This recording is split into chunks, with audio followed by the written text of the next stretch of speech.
प्रीतमगढ़ राज्य के राजा खड़क सिंह एक मजाकिया और डरपोक किस्म का इंसान था। इसी राज्य में रहने वाले पंडित ज्ञानचंद, जो पेशे से वैद्य थे, अपने कायर राजा के कारण शर्मिंदगी महसूस करते थे। ज्ञानचंद एक ऐसी दवा बनाने की खोज में लगे थे जिसे पीने के बाद आदमी फौलाद बन जाए और दुनिया की कोई ताकत उसे मार न सके। पिताजी, आप करीब 5 वर्षों से रोज जंगल से कई प्रकार की जड़ी बूटियां लाकर उसका रस आपस में मिलाते हो। आखिर ऐसी कौन सी दवा है जो इतने बरसों से भी अभी तक आप नहीं बना पाए? बेटा, मैं उस दवा की खोज में हूं जो एक इंसान को फौलाद बना दे। दुनिया की कोई ताकत उसे मार न सके। वो दुनिया का सबसे ताकतवर इंसान बन जाए। न आग उसे जला पाएगी और न पानी उसे डुबा पाएगा। पता नहीं क्या क्या खोज करते रहते हैं बेटा। तभी सरपंच हुकुमचंद वहां पहुंचते हैं। प्रणाम वैद्य जी, हमारी चर्म रोग की दवा खत्म हो गई है। इधर से गुजर रहा था तो सोचा लेते चलो। हाँ, ले लो। 10 खुराक और खा लो, फिर कभी भी चर्म रोग नहीं होगा। बेटा दीपू, अंदर से नीली वाली 10 पुड़िया लाकर सरपंच जी को दे दो। और सुनाइए सरपंच जी, देश दुनिया का हाल समाचार क्या चल रहा है? देश दुनिया की खबर तो ठीक ही है। अपने ही राज्य के हालात खराब हैं। पता नहीं क्या होने वाला है। क्यों? अब क्या हो गया अपने राज्य को? अरे, जिसका राजा ही डरपोक हो, उसकी प्रजा की क्या हालत होगी? सुना है कि डाकू चंपत सिंह सुरक्षा के बदले राजा से अब कर वसूली कर रहा है। अच्छा, ऐसा क्या? जिस राज्य में डाकू कर वसूलने लगे, उस राज्य में ज्यादा दिन रहना ठीक नहीं। हाँ, ठीक ही कह रहे हैं आप वैद्य जी। सीमावर्ती इलाकों के लोग दूसरे राज्यों में पलायन कर रहे हैं। उधर राजमहल में महाराज खड़क सिंह की जय हो। महाराज, हमें अपने राज्य की सुरक्षा के लिए कुछ करना चाहिए, नहीं तो पड़ोसी राज्य ताक में बैठे हैं कि कब धावा बोलकर प्रीतमगढ़ राज्य को अपने राज्य में मिला लें। चिंता मत कीजिए मंत्री जी। डाकू चंपत सिंह ने मुझे वचन दिया है कि अगर कोई भी राज्य हम पर हमला करता है तो वो अपने डाकुओं को उस राज्य के सैनिकों को खदेड़ देने का आदेश दे देगा और उस राज्य में तबाही मचा देगा। महाराज, मुट्ठी भर डाकू जूनागढ़ राज्य के प्रशिक्षित बहादुर सैनिकों के सामने कहीं नहीं टिक पाएंगे। हमें जल्द से जल्द कोई दूसरा उपाय सोचना होगा, नहीं तो हमारा गुलाम बनना तय है। महाराज, हमारे सैनिकों में भी भय व्याप्त है। डाकुओं द्वारा कर वसूलने से जनता भी परेशान और असहाय महसूस कर रही है। मंत्री जी, आप जल्द से जल्द रायगढ़ रियासत के राजा से बात कर आपातकाल में हमारे वहां रहने की व्यवस्था की बात करें। इधर बिरजू आधी रात में पंडित ज्ञानचंद के यहाँ चोरी करने गया होता है। तभी ज्ञानचंद दीपू को उठाकर बोलते हैं। दीपू, अरे ओ दीपू, जल्दी उठ। देख, बरसों से जिस दवा की मैं खोज कर रहा था, उसमें मैं आज सफल हो गया। क्या पिताजी, ये बात तो आप मुझे सवेरे भी बता सकते थे। इतनी अच्छी नींद में सो रहा था, अभी जगाने की क्या जरूरत थी? अरे अरे, तुझे नहीं पता मुझे आज कितनी खुशी है। मैं अपने राज्य को गुलाम बनते नहीं देख सकता। कल ही मैं इस दवा को ले जाकर राजा को पिला दूंगा। इसके पीने के बाद आदमी अमर हो जाता है और उसमें फौलाद की तरह ताकत आ जाती है। फिर उसे कोई भी मार नहीं सकता। बिरजू चुपचाप उन बाप बेटों की बातचीत को सुन रहा था। ज्ञानचंद और दीपू के सो जाने के बाद बिरजू धीरे से अलमारी खोल उस बोतल को चुरा लेता है। डाकू चंपत सिंह अपने गैंग के साथ वहां से गुजर रहा था। वो लोग इतनी रात को सड़क पर बिरजू को देख उसे पकड़ लेते हैं। सरदार, हमारे गैंग को इन चोरों ने बदनाम कर रखा है। वो देखिए, लगता है कोई चोर चोरी करके भाग रहा है। पकड़ कर लाओ आराम के पिल्ले को। मैं कुछ दिनों में राजा बनूंगा। उसके लिए कुछ अच्छे कार्य करके जनता को दिखाना होगा ना। जगीरा कुछ डाकुओं के साथ तुरंत जाकर बिरजू को घेर लेता है। कौन है तू? है? और आधी रात को कहां से आ रहा है? चंपत सिंह के इलाके में जगीरा के रहते हमारे सिवाय कोई गलत नहीं कर सकता। मैं बिरजू चोर हूँ जगीरा उस्ताद। छोटी मोटी चोरियां करता हूँ, माफी चाहता हूँ, आपसे ऐसी गलती नहीं होगी। तभी चंपत सिंह वहाँ आ जाता है। अरे कौन है रे? बिरजू चोर है सरदार। क्यों रे बिरजू, कहां से क्या चोरी करके आ रहा है रे? एक बोतल के सिवा कुछ नहीं मिला सरदार, मैंने खुद जांच कर लिया है। देखो जगीरा उस्ताद, वो बोतल मुझे दे दो, उसमें मेरी दवा है, तो उसके बिना मैं मर जाऊंगा। इस बोतल के लिए ये इतना बेचैन क्यों है रे? जरूर ये कोई अच्छी किस्म की दारू है। मैं बहुत थक गया हूँ, ला दे, इसे पीकर मैं अपनी थकान दूर कर लूं जरा। नहीं। चंपत सिंह बोतल का ढक्कन खोलकर एक ही बार में सारी दवा गटक जाता है। कुछ ही क्षण में उसके शरीर में ऐंठन और जकड़न होने लगती है। कमीने, क्या था इसमें? जल्दी बता कमीने, क्या था इसमें? नहीं तो अभी मौत के घाट उतार दूंगा। नहीं नहीं, मुझे मत मारो। मैं ज्ञानचंद के घर चोरी करने गया था, तो ज्ञानचंद अपने बेटे को बता रहा था कि इसमें आदमी को फौलाद बनाने की दवा है। कल सुबह राजा को जाकर वो ये देगा, इसलिए मैंने इसे चुरा लिया। अच्छा, सच सच बता, तूने कितना गांजा फूका है? मैं सच कह रहा हूँ, मैं सच कह रहा हूँ उस्ताद। वैद्य ज्ञानचंद ने इसे राजा खड़क सिंह के लिए बनाया है। थोड़ी ही देर में उसके शरीर में बदलाव होने लगते हैं। चंपत सिंह को गजब की फुर्ती महसूस होती है, उसे अंदर से ताकत महसूस होती है। तभी वो अपना एक हाथ वहाँ पर पड़े पत्थर पर दे मारता है। वो पत्थर उसके हाथ से चकनाचूर होकर पाउडर समान बन जाता है। वाह सरदार, आपने तो एक ही मुक्के में बड़े पत्थर को पाउडर बना दिया। बिरजू सच कह रहा है, मुझ में फौलाद सी शक्ति आ गई है। बिरजू, अब तुझे छोटी मोटी चोरियां करने की जरूरत नहीं। आज से तुम्हें हमारे गैंग में शामिल किया जाता है। जगीरा के बाद तू मेरा बायां हाथ होगा। जगीरा दल के सदस्यों को लेकर राजमहल कूच की तैयारी करो। चंपत सिंह अपने डाकू के गिरोह को लेकर राजमहल पहुंचता है और अपनी ताकत के बल पर राजमहल पर कब्जा कर लेता है। मंत्री देव सिंह और सेनापति वीरभद्र सिंह राजा और उनके परिवार को लेकर गुपचुप तह खाने के रास्ते पंडित ज्ञानचंद के घर में शरण लेते हैं। अरे मंत्री जी, सेनापति जी, आप महाराजा रानी के साथ हमारे घर पर, सब कुशल मंगल तो है ना? मंत्री वीर सिंह ज्ञानचंद को सारी बातें बताता है। ओह, जिसका डर था वही हुआ। कल रात मैंने जिस फौलाद बनाने वाली दवा की खोज की थी, शायद किसी चोर ने उसे ले जाकर डाकू चंपत सिंह को दे दिया हो। पिताजी, हर चीज का कोई ना कोई उपाय जरूर होता है। इस दवा को खत्म करने का भी कोई ना कोई उपाय होगा। इस दवा को खत्म करने का उपाय सिर्फ एक आदमी के पास है, वो है तपस्वी देवराज।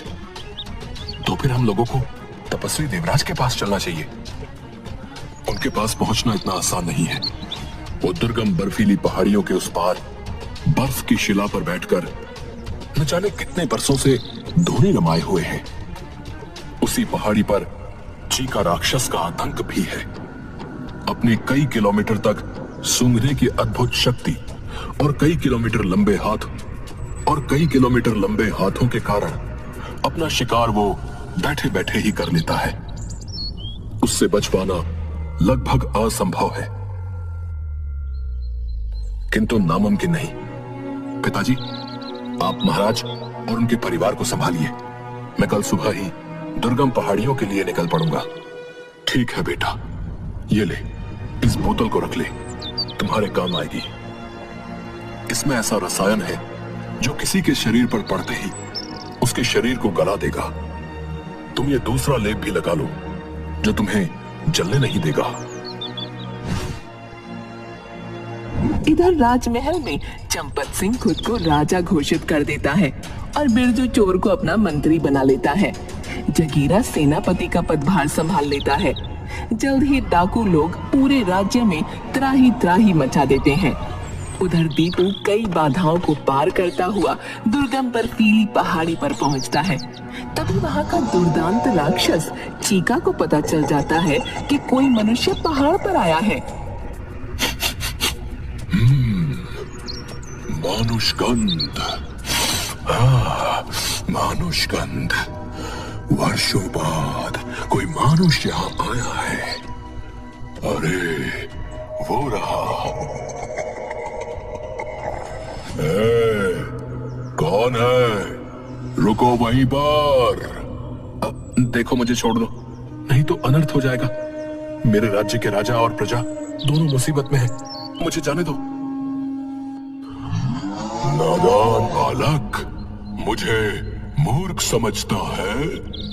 वर्षों बाद हाथ में आया मानव का मांस मैं यूं ही छोड़ दूं?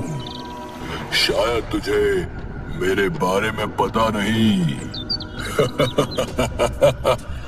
दया नाम की कोई चीज नहीं मेरे पास। आजा, मैं तेरे नर्म मांस का मजा लूं। चीका दीपू को जकड़ लेता है। दीपू छटपटाने लगता है। देखो मुझे छोड़ दो। सारे लोगों को डाकू चंपत सिंह से मुक्त कराकर मैं खुद तुम्हारे पास आ जाऊंगा। मुझे मूर्ख बना रहा है। चल अब चुपचाप से मुझे खाने दे। चीका की जकड़न से दीपू तिलमिला उठता है।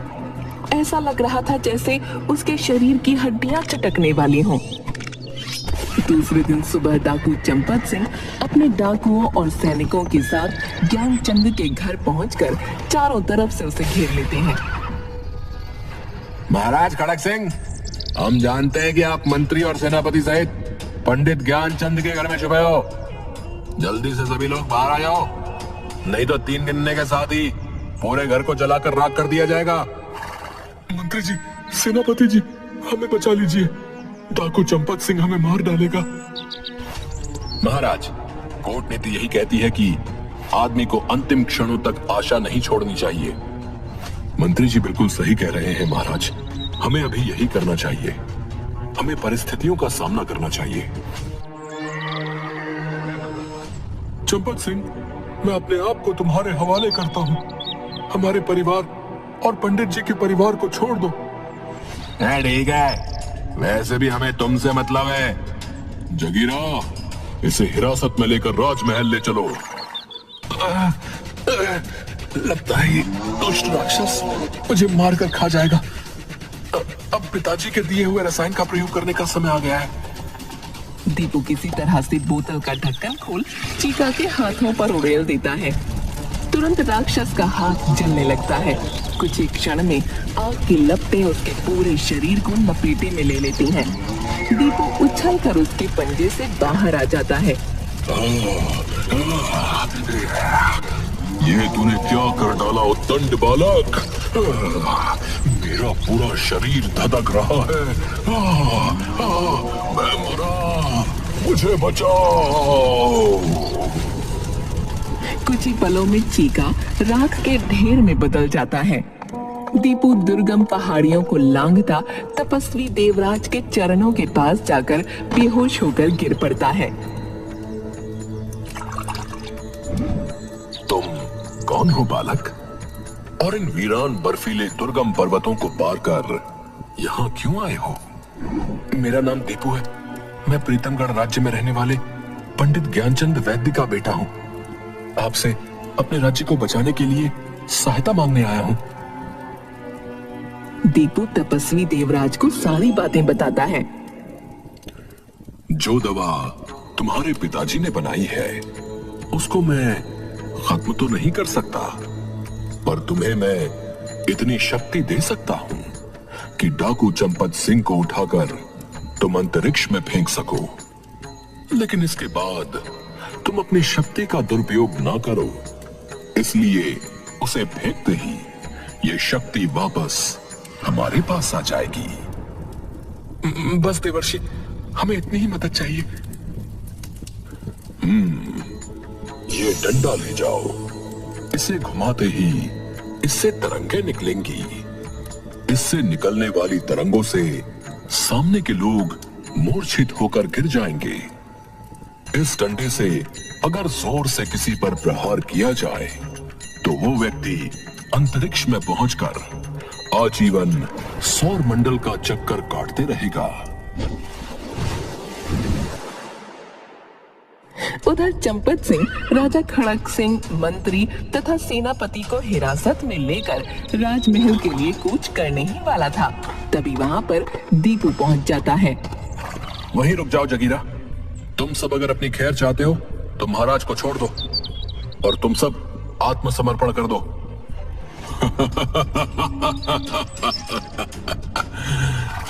अबे चूहे, भाग जा यहां से, नहीं तो मुफ्त में मारा जाएगा बे।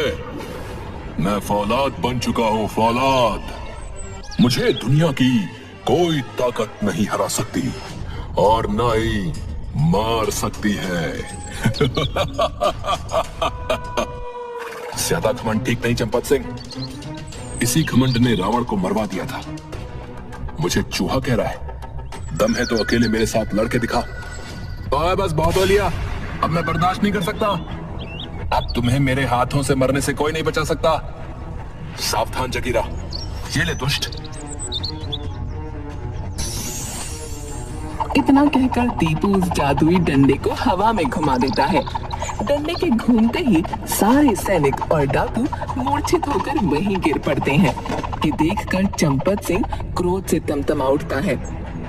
मायावी चूहे, बहुत हो चुका। अब तू देख मेरा क्रोध, अभी तुम्हें बताता हूँ। चंपत सिंह दीपू से लड़ने के लिए दीपू के सामने आता है। वो तलवार म्यान से निकाल ही रहा होता है, तभी दीपू फुर्ती से जोर से डंडे को चंपत सिंह पर दे मारता है।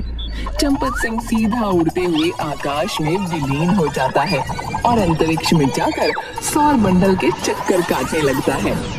इसी क्षण वो जादुई डंडा भी गायब हो जाता है।